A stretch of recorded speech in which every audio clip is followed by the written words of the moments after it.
say the Queen Mother and this person that I now know to be Dodi Fayed's, because I heard Fayed, Muhammad al-Fayed, talking, and I'd seen them together at Muhammad al-Fayed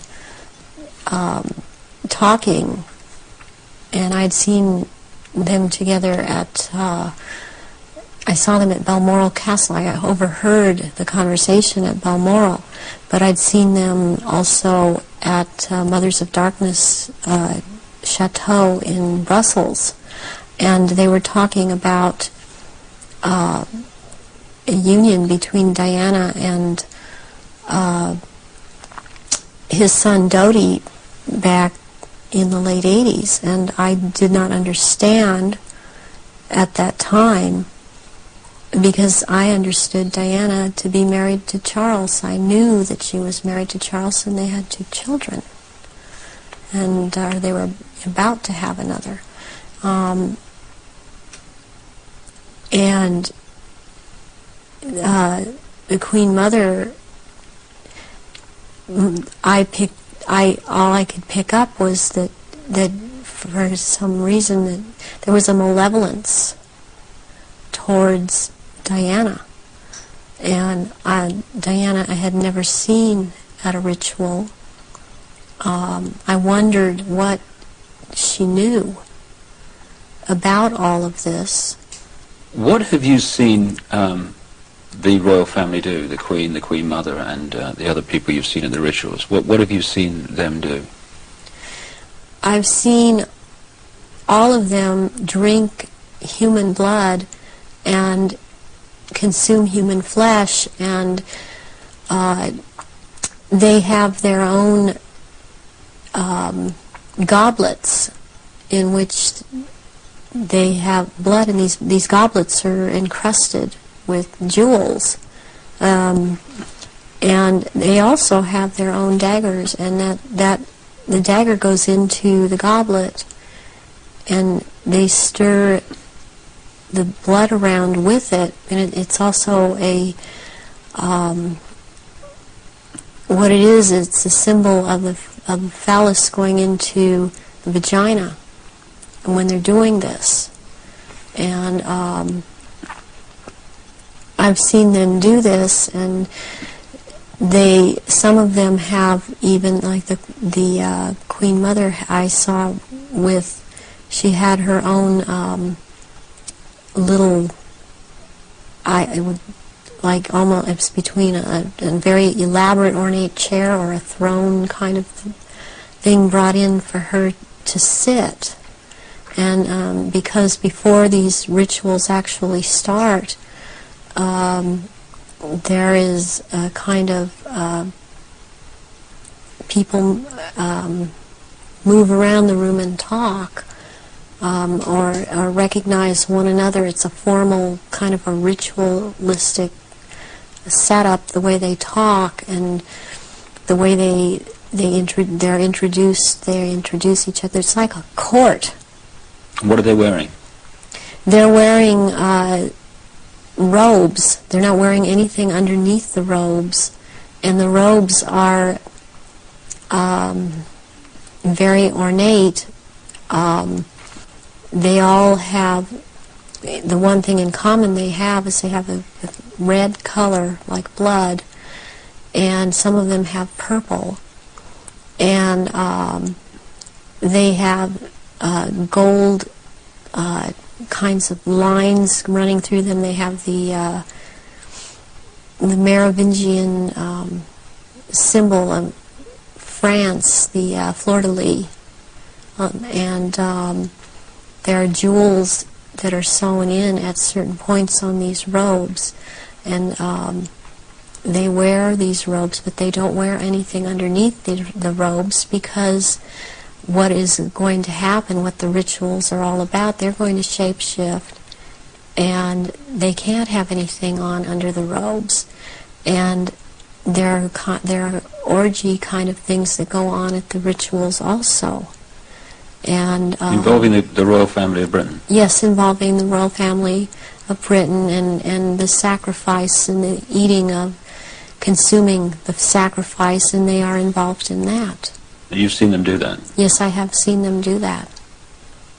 People in Britain, listening to what you're saying, would obviously be staggered, I guess anywhere in the world, but what would stagger them mostly is, in Britain, the Queen Mother has an image of being the nation's grandmother. The nice old lady, and good old Queen Mum, what a lovely lady. What's your experience of the Queen Mother? She is very cold in reality, and she is very cruel, and she is very different than she comes across to the public. She's cold-blooded.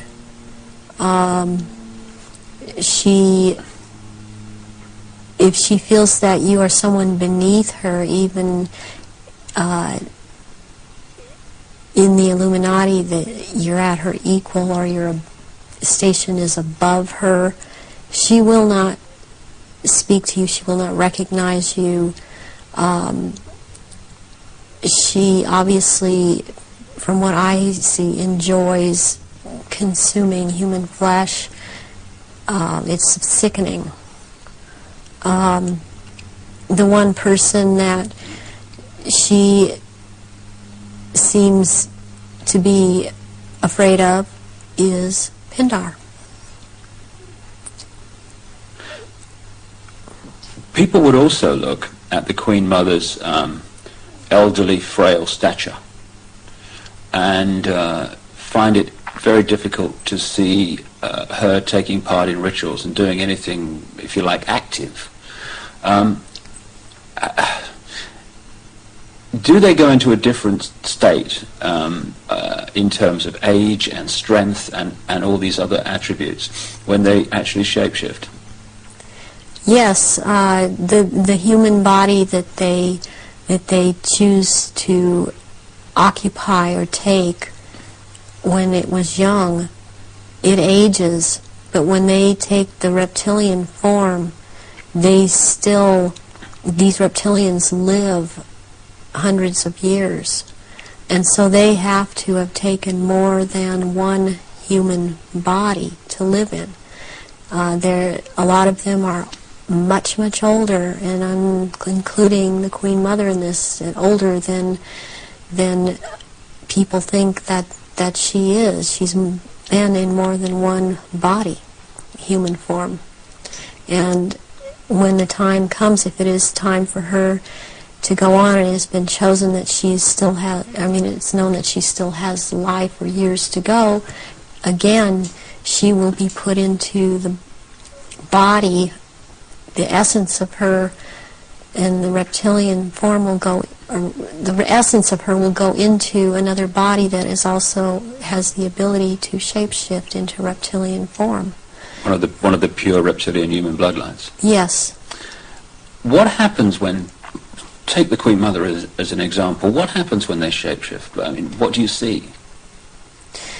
You start to see changes happen, and they're happening so fast that it's almost, it's the closest thing that I've seen to it is what they're now doing with computer technology. It's just a literal transformation that happens very quickly, and they get taller and they get bigger, and they don't look at all as reptilians like they do as humans, and thus the wearing of the robes, because if they were in clothes, the clothes would be torn apart. So let's take the Queen Mother on this subject as an example. We recognize her as a frail old lady. What does she look like when she shapeshifts at these rituals? She looks like the nose portion gets very much longer, and it grows into kind of a snout kind of thing. She has little fangs. and incisors as teeth, and there's a tongue. They all seem to have this kind of tongue when they're at this level. The tongue has a lot of long, hairy or pointed projections coming out of it. It's very long. And they have these, they don't have hands or feet, they have these claws. And they have scales and also scales that seem to kind of disappear into one another, but it's more pronounced on the back. There seem to be lumps or protrusions coming from the head. There seem to be some kind of growth appendages at where, on the back, and they seem folded, and not all of them have that. And there is a tail, and they a lot of times will keep the tail curled, and and I've seen her when she's very displeased with something, as I've seen other members like this. This tail is whipped around, very agitated, and they do, and she hisses. What color are they? Which one in particular? Take the Queen Mother as an example. She's kind of a beige color on the underside, and by the time you're going up around to the back and the tail and the top of the head and on top of the nose, snout, whatever, it's coming to a very they're dark speckles or large speckles of dark browns, and the eyes usually they're large. They look like they're very round, and they look like they're coming out of their sockets, and very protruding, and usually the color ranges from a beige to a gold to a dark greenish gold, and then there's this dark slit up and down, a vertical slit, and and the eyes will look hooded, and when they look hooded, it's a very frightening thing, because it seems that when the eyes are hooded, they're about to do something. What do you mean by hooded? The lids come down, and it's almost, I guess it would be the same thing in a human as an expression of someone's got an idea. And how tall are they when they shapeshift? They're just about 7 feet tall.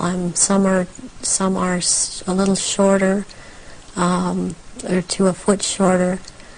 Some are a little bit taller than 7 feet. So what would the Queen and Prince Charles look like in their reptilian form? As to height? As to general appearance?